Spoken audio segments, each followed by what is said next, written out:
يا صبحكم الله بالقبول، صليتوا على رسول الله. الآن اتضحت لكم الصورة، عرفتوا عصابة الابتزاز، عرفتوا شبكة الابتزاز، ولا عادكم باتمكنوني يا أبو نايف لا تتهاتروا مع هؤلاء عيال الأسواق، أو خلوني بمسح بهم هؤلاء عيال الأسواق، خلوني بمسح بهم الشوارع اللي يخوفوكم.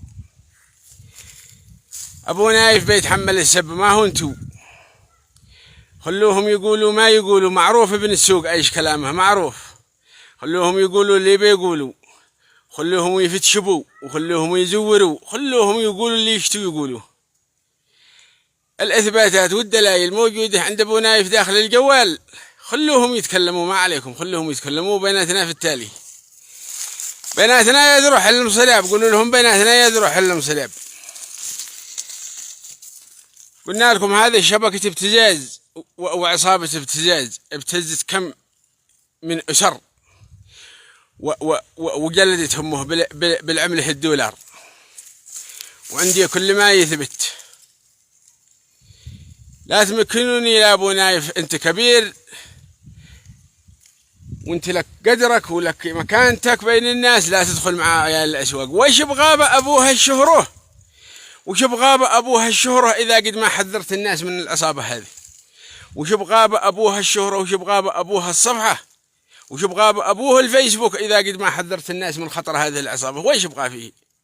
الشهرة تقع مثل هذه المواقف، وكل موقف له ثمن، وهذا الموقف أنا بتحمل ثمنه.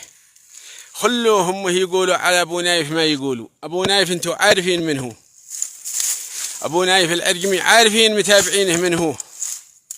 خلوهم يزوروا اللي بيزوروا، خلوهم يفتشبوك مثل ما بيفتشبوه، خلوهم ياخذوا راحتهم. كل شيء موجود معي داخل الجوال. أحمد عزيز الحميقاني لديه نسخه من الإثباتات والدلائل، عبد القوي محمد المفلحي لديه نسخه، ناصر العزاني لديه نسخه، يوسف الزبيدي لديه نسخه، أبو حور لديه نسخه بسيطة فقط، وليس من الإثباتات اللي عيب إن حد ينشرها على هذه المواقع. هؤلاء اللي ذكرت لكم لديهم نسخ من الإثباتات. أبو نايف العجمي ما هو من اللي يهدد أبدا. أنا قلت لدي إثباتات ولدي دلائل بالصوت والصورة، مقاطع مصورة وكل شيء بالصوت والصورة، يعني مثل موجودة داخل جهازي. أنا قلت لكم كل الإثباتات والدلائل موجودة، يعني موجودة.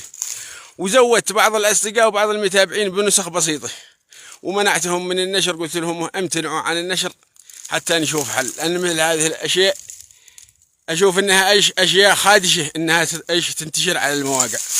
لكن مثال زم الأمر فحرام من الرقبة هذه اللي بيذوقها الموت. ألا لا بسطتها بصفحتي، ما عاد خلي هؤلاء اللي زودتهم بالنسخ ينشرها هم، أنا اللي بنشرها على صفحتي. ولكم وعد من هذه الرقبة هذه بيذوقها الموت. لكن باعين ابن السوق وين تاليته بس.